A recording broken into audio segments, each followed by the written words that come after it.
absolutely insane. While European armies were literally starving to death, hauling massive baggage trains across battlefields, collapsing under the weight of their own logistics. There was an army on the other side of the world that conquered the largest land empire in human history without a single supply wagon. Not one. The Mongol army traveled faster, farther, and fought harder than any military force the world had ever seen, and they did it while carrying almost nothing. No supply lines, no baggage trains, no granaries following behind them. And somehow they conquered more territory in 25 years than the Romans did in 400. How is that even possible? Today, we're diving into one of the most brilliant and brutal military innovations in history. A system so efficient and so devastatingly effective that it changed warfare forever. And I'm warning you right now, some of what you're about to hear is going to make you uncomfortable, because the Mongol way of war wasn't pretty, but it worked on a scale that still boggles the mind of military historians today. Let's start with a question that should have been impossible to answer. How do you feed an army of 100,000 men when you're moving 50 to 60 miles a day across empty steppes, frozen tundras, and hostile territories? In the 13th century, this was the problem that destroyed armies. Napoleon lost more soldiers to hunger than to Russian bullets. Medieval crusaders starved in their armor before they ever reached the Holy Land. The logistics of feeding a massive army was the ultimate limiting factor in warfare. Armies moved at the pace of their slowest ox-drawn supply cart. They had to stop, set up supply depots, wait for food to arrive, and plan every single movement around where their next meal was coming from. It made armies slow, predictable, and vulnerable. But the Mongols? They just didn't play that game at all. They moved so fast that enemy scouts couldn't even keep track of them. They appeared out of nowhere, destroyed entire cities, and vanished before reinforcements could arrive. European knights who fought them thought they were dealing with supernatural forces because no normal army could move like that. And the secret wasn't magic. It was a complete reimagining of what an army even was. The Mongols didn't bring food with them because they didn't need to. They had turned their entire army into a mobile, self-sustaining ecosystem that could survive and thrive in the harshest conditions on Earth. Here's where it gets really interesting. The foundation of the entire system was the horse. Now, I know that sounds obvious. Every ancient army used horses, right? But you have to understand, the Mongol relationship with horses was completely different from anything else in the medieval world. A European knight might have one, maybe two horses. A wealthy noble might have three. But a single Mongol warrior would have between 5 and 7 horses with him at all times. Let that sink in. Not for his whole unit, not for his squadron. Each individual warrior personally controlled a small herd of horses that traveled with him everywhere. This wasn't about prestige or showing off. This was industrial-level military efficiency. These horses were small, tough, semi-wild Mongolian ponies that had evolved over thousands of years to survive on the harsh Eurasian steppe. They could eat almost anything: grass, shrubs. They could even dig through snow with their hooves to find frozen vegetation underneath. They could survive on forage that would kill a European warhorse in days. And here's the genius part. While one horse carried the warrior into battle, the others were resting, eating, and recovering. The Mongols would rotate between horses every few hours, which meant no single horse ever got exhausted. This is why they could cover 50 to 60 miles in a single day when European armies were lucky to make 10. But the horses weren't just transportation, they were mobile food factories. And this is where things get really wild. The Mongols drank horse blood. I'm not talking about some rare survival situation. This was standard operating procedure. A Mongol warrior could make a small incision in the neck vein of one of his horses, drain about 1 liter of blood, seal the wound, and the horse would be fine. Horses have a lot of blood. They can lose 1 liter or 2 without any real harm, and their blood is packed with nutrients, proteins, iron, vitamins. One horse could safely provide blood every few weeks, and when you have 5 or 6 horses, you've got a rotating supply of liquid nutrition that never runs out. Now, I know what some of you are thinking. That sounds absolutely disgusting. And look, I'm not going to lie to you, from a modern Western perspective, yeah, it's pretty gnarly. But here's the thing, it worked. Horse blood kept Mongol warriors alive and fighting in conditions that would have killed any other army. They would sometimes mix the blood with milk or fermented mare's milk called arag to make it more palatable and add even more nutrients. This wasn't desperation, this was calculated efficiency. While European soldiers were fighting over stale bread and rotting meat from supply wagons, Mongol warriors had fresh, nutritious sustenance, literally walking beside them. And speaking of milk, the Mongols were pastoral nomads, which meant they were herding animals long before they became world conquerors. Horses, sheep, goats, cattle, these animals weren't just following the army, they were the army's support system. Mongol warriors could milk their horses multiple times a day. Mare's milk is less fatty than cow's milk, but it's still packed with calories, proteins, and essential nutrients.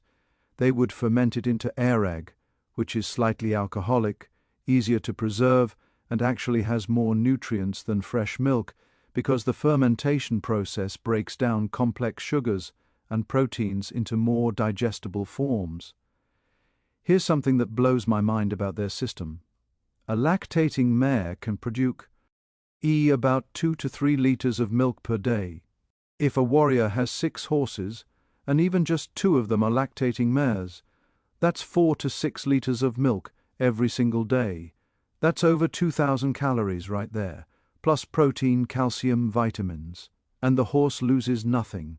It keeps walking, keeps carrying, keeps serving. This is why the Mongols could campaign year-round, even in winter, even in deserts, even in mountains. Their food supply literally walked beside them and reproduced itself. But let's talk about the really dark side of this system because it's crucial to understanding how the Mongols conquered half the known world. When they invaded settled territories, places with farms and cities and actual food infrastructure, they didn't bring supplies with them. They took them. This was total war on a scale that medieval societies had never experienced. The Mongol strategy was absolutely brutal, and it was designed to feed their army at the expense of everyone else.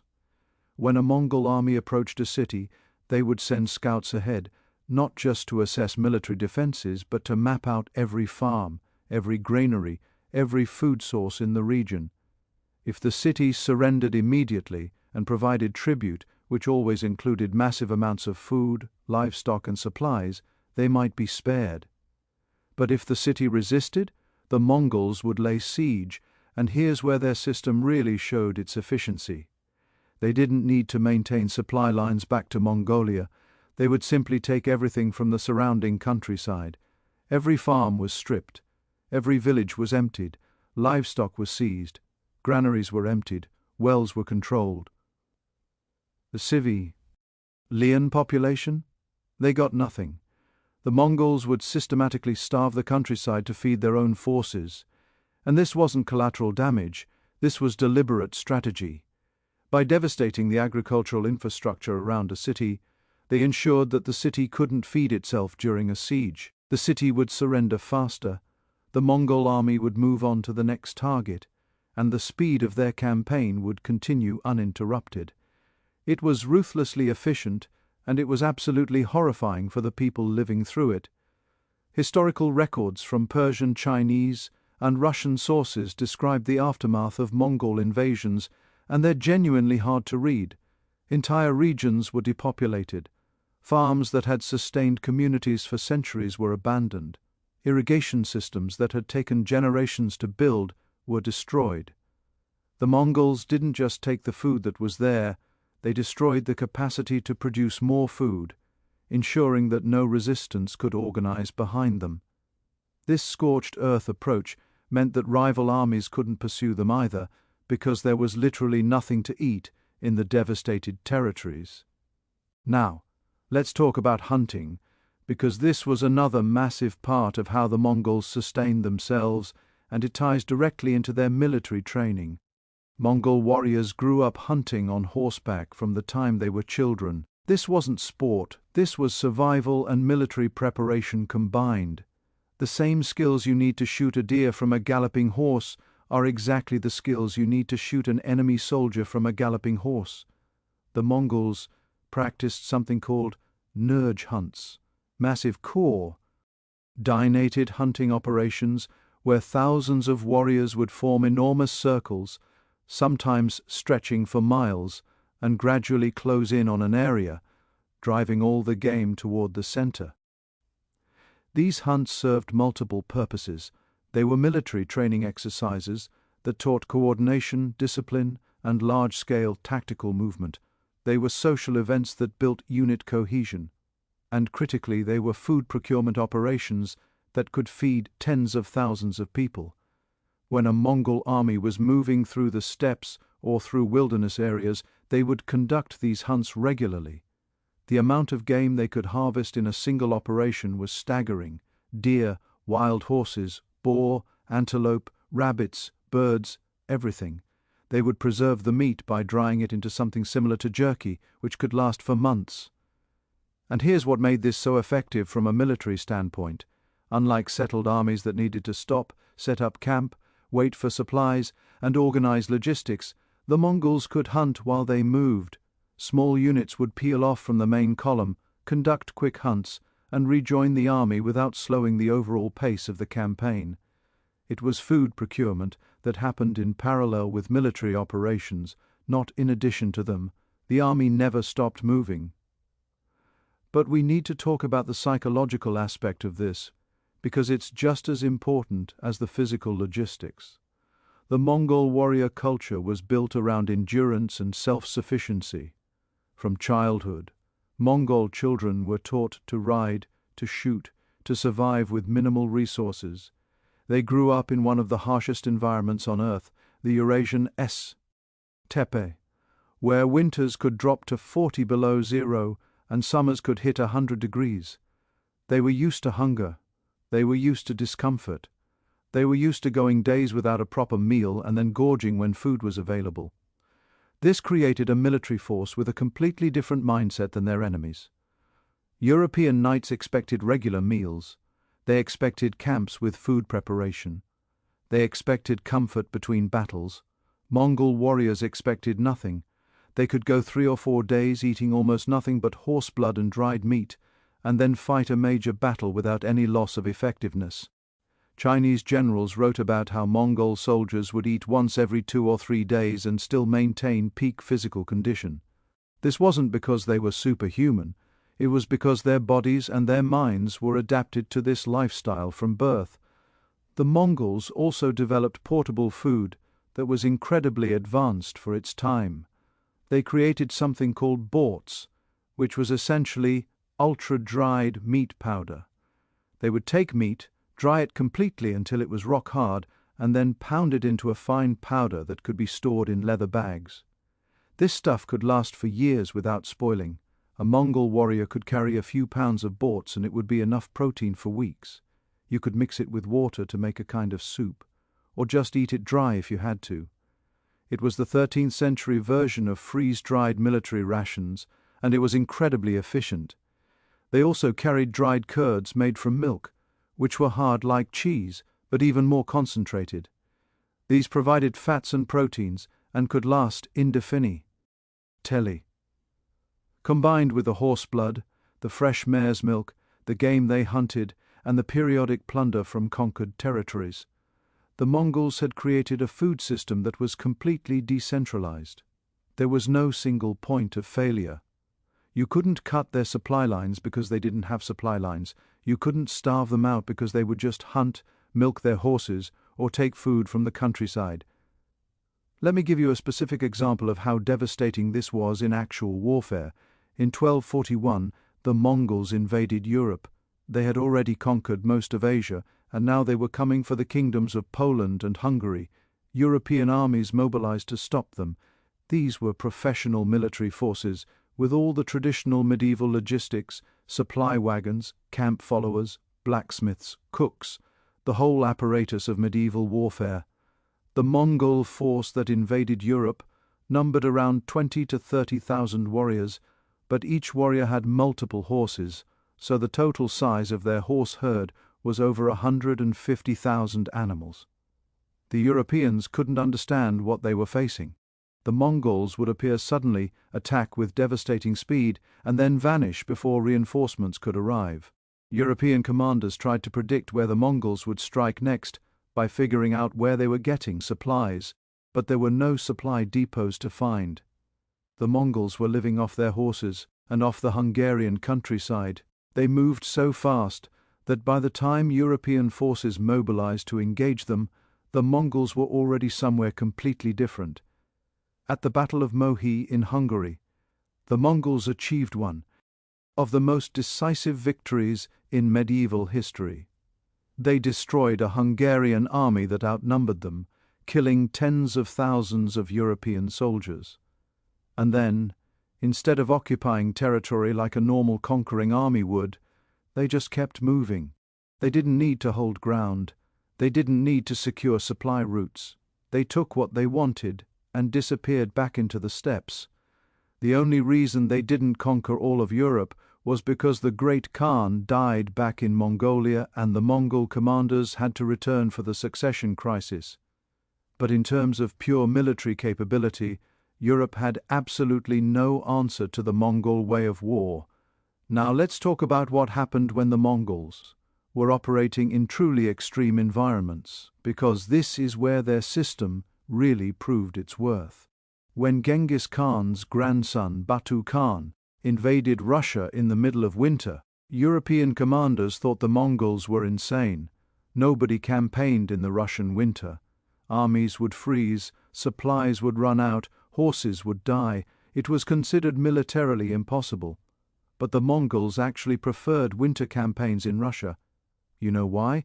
Because the rivers froze solid, turning into natural highways for their horse armies. The frozen ground was hard, which was better for horses than summer mud, and their Mongolian ponies, which had evolved in similar climates, could dig through snow to find frozen grass and survive just fine. While Russian defenders were huddled in their fortifications, trying to stay warm and wondering where their next meal was coming from, Mongol warriors were thriving. They wore layers of silk under their leather and fur armor, which was incredibly warm and also provided surprising protection against arrows.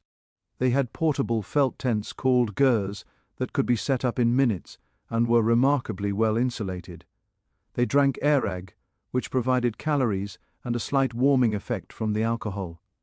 They ate fatty meat from their horses and from hunted game. They were comfortable in conditions that would kill a European army. The same pattern played out in every extreme environment the Mongols encountered. Desert campaigns? Their horses could survive on minimal water and sparse desert vegetation. Mountain warfare? They came from the steppes and mountains of Mongolia and were naturally adapted to high altitudes. Jungle campaigns in Southeast Asia were actually one of the few places where the Mongol system struggled because their horses weren't suited to tropical diseases and humidity, and the dense vegetation made their cavalry tactics less effective. But even there, they adapted by incorporating more infantry and using local allies who knew the terrain. Here's something else that's absolutely crucial to understand about the Mongol military food system. It wasn't just about individual survival, it was about strategic mobility and operational tempo. In medieval warfare, the speed of military operations was limited by logistics. You could only move as fast as your slowest supply cart. You had to stop regularly to rest your horses and your men. You needed to set up camps with proper food preparation. All of this took time, and time gave your enemy the chance to prepare, to mobilize reinforcements, to fortify positions. The Mongols eliminated all of that. Because each warrior was self-sufficient, the army could split into multiple columns and operate independently.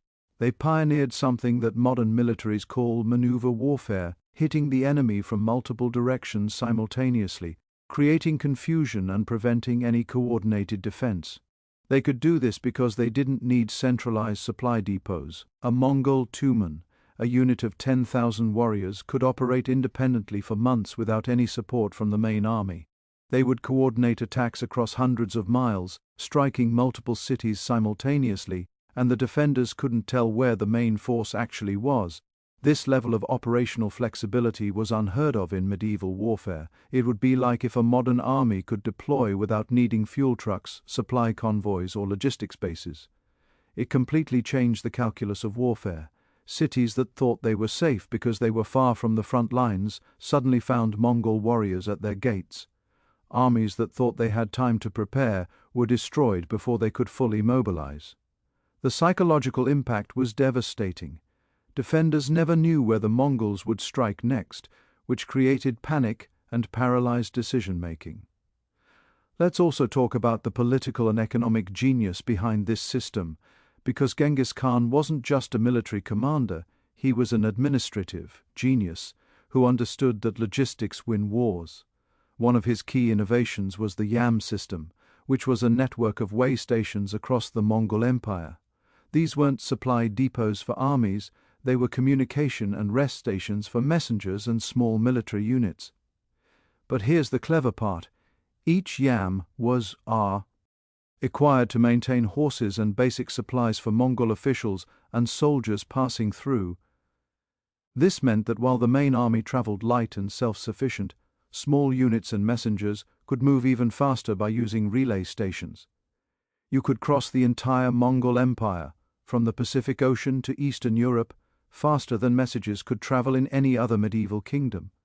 This communication speed allowed Mongol commanders to coordinate campaigns across vast distances. It also meant that small raiding parties could operate deep in enemy territory, knowing they had safe points where they could rest, change horses, and get basic supplies. The economic aspect of the Mongol food system was also revolutionary. By not requiring massive baggage trains and supply infrastructure, the Mongol military was incredibly cost-effective. A medieval European army might need one support person, a cook, a groom, a servant, for every 2 or 3 fighting men. The Mongols needed almost no support personnel. Every warrior was self-sufficient. This meant that a higher percentage of the total force was actually combat-capable. When you factor in their tactical superiority and strategic mobility, the Mongols could field armies that punched way above their weight class. And here's something that often gets overlooked in discussions of Mongol military success. The system wasn't static. The Mongols were incredibly adaptive. When they conquered China, they incorporated Chinese siege engineers and learned to use gunpowder weapons and sophisticated siege equipment. When they conquered Persia, they adopted Persian administrative techniques. When they fought in Eastern Europe, they studied European cavalry tactics and adapted their strategies. But through all of these adaptations, they maintained their core logistical system, the self-sufficient warrior with his string of horses, living off the land and moving with incredible speed. The Mongol food system also had profound effects on the territories they conquered. In the short term, it was absolutely catastrophic for local populations. We've talked about the deliberate starvation and scorched earth tactics. But in the long term, the Mongol Empire created the largest free trade zone in human history up to that point. The Pax Mongolica, the Mongol peace, meant that merchants could travel from Europe to China with relative safety. The same infrastructure that supported Mongol military campaigns, the yam stations, the roads, the administrative systems, also facilitated trade on an unprecedented scale. This had enormous consequences for world history. Ideas, technologies, and goods flowed across Eurasia in ways they never had before. Chinese inventions like gunpowder and printing reached Europe. European and Middle Eastern technologies reached East Asia. The economic integration of the medieval world accelerated dramatically, and while the Mongols certainly didn't intend this as some kind of humanitarian project, the logistical efficiency that made their military conquests possible also made global trade possible on a new scale. But let's bring this back to the core question: how did the Mongol army never need food supplies? The answer is a combination of factors that created a perfect storm of military efficiency. First, the Mongolian horse, a hardy breed that could survive on minimal forage and provide milk, blood, and eventually meat. Second, the pastoral nomadic lifestyle that taught every Mongol warrior to live off herds and survive in harsh conditions from childhood. Third, the sophisticated preservation techniques like borts and dried curds that created portable, long-lasting nutrition. Fourth, the hunting culture that turned food procurement into military training. Fifth, the brutal but effective strategy of living off conquered territories and deliberately devastating potential sources of resistance. And sixth, the psychological and physical toughness of warriors who were adapted to hunger, discomfort, and constant movement. When you combine all of these factors, you get something that was genuinely revolutionary in military history. The Mongols didn't need food supplies in the traditional sense because they had reimagined what it meant to sustain an army. Instead of trying to carry everything they needed, they turned their entire military force into a mobile, adaptable ecosystem that could extract resources from almost any environment. Instead of being constrained by supply lines, they moved with a freedom and speed that seemed impossible to their enemies. And here's what's really fascinating from a modern perspective. The Mongol system was actually more sustainable in some ways than how modern armies operate. Modern militaries are incredibly dependent on complex supply chains. They need fuel, ammunition, food, water, medical supplies, spare parts, all of which have to be transported from centralized depots. If you cut the supply lines of a modern army, it can be crippled in days. The Mongols were almost immune to this kind of vulnerability because they had no centralized supply system to disrupt. Obviously, I'm not suggesting that modern armies should start drinking horse blood or conducting scorched earth campaigns. The Mongol way of war was brutal and caused immense suffering, but from a pure military history perspective, it's worth studying because it represents a fundamentally different approach to the logistics problem.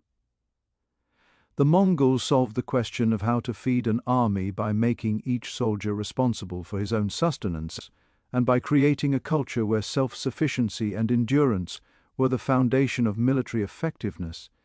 There are actually some interesting parallels to modern military thinking. Special forces units today are trained to operate independently behind enemy lines with minimal support. They're expected to live off the land when necessary, to move light and fast, to be self-sufficient for extended periods. In some ways, every Mongol warrior was like a special forces operator, highly trained, self-reliant, and capable of sustained independent operations. The difference was that the Mongols managed to build an entire army with hundreds of thousands of warriors that could operate at this level. Let me also address something that some viewers might be wondering about.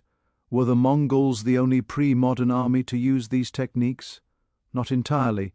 Other nomadic warrior cultures, like the Huns, the Scythians, and various Turkic tribes, used similar strategies.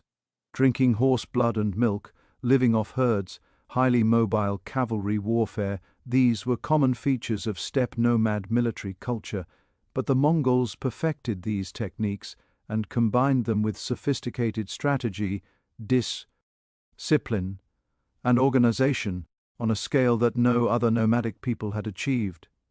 They took the traditional nomadic military culture and added meritocracy, strict discipline, advanced tactics, and strategic planning that turned them from tribal raiders into world conquerors. What really set the Mongols apart was their ability to maintain their logistical system while conquering and administering a massive, diverse empire. They didn't just raid and leave. They built lasting institutions, integrated conquered populations, adopted useful technologies and administrative systems, all while maintaining the core military culture that had made them successful. This is why the Mongol Empire lasted for generations after Genghis Khan's death, fragmenting eventually but remaining the dominant power in Eurasia for over a century. The legacy of the Mongol military food system influenced warfare for centuries. Later, Central Asian conquerors like Timur tried to replicate the Mongol model. Ottoman cavalry tactics borrowed heavily from Mongol methods. Even European military theorists who studied the Mongol campaigns came away impressed by their logistical efficiency. Napoleon, centuries later, famously said that an army marches on its stomach, recognizing that logistics were the foundation of military success. He tried to create a more mobile, self-sufficient army, though he never achieved the extreme efficiency of the Mongols. In some ways, the Mongol approach to military logistics was so specific to their culture and environment that it couldn't be fully replicated. You needed warriors who grew up riding horses from age 3. You needed horses that were adapted to harsh conditions. You needed a culture that valued endurance and self-sufficiency over comfort. You needed soldiers who were psychologically prepared to drink horse blood and eat dried meat for months on end. These weren't things you could just train into a European peasant conscript or a Chinese soldier. The Mongol military system was inseparable from Mongol culture itself, but the core insight remains relevant. The Mongols understood that logistical simplicity was a force multiplier. By reducing their dependence on supply chains, they gained speed and flexibility that made them almost unbeatable. They proved that sometimes less is more, that an army that travels light can outmaneuver and outlast a larger, better-equipped force that's tied to its baggage trains. This is a lesson that military planners still grapple with today. How do you balance firepower and resources with mobility and flexibility? The Mongols made a radical choice. They chose extreme mobility and flexibility, and they conquered the world because of it. So when you look at the big picture, the question isn't really whether the Mongol army needed food supplies. Of course they needed food. Every human being needs food to survive. The question is how they completely restructured the relationship between warfare and logistics. They eliminated the traditional supply chain and replaced it with a decentralized, self-sustaining system that turned every warrior into his own logistics department. They made their horses into mobile food sources. They made hunting into military training. They made conquest into food procurement. They created a military machine that was lean, fast, adaptable, and absolutely devastating. The Mongol Empire eventually fell apart, as all empires do. Succession disputes, overextension, the challenges of governing settled agricultural societies, all of these contributed to its fragmentation. But at its peak, the Mongol army represented something unique in military history. They showed that conventional wisdom about warfare could be completely overturned. They proved that mobility could be more valuable than heavy armor, that speed could be more deadly than numbers, and that logistical simplicity could be more powerful than elaborate supply systems. And here's the final thought I want to leave you with.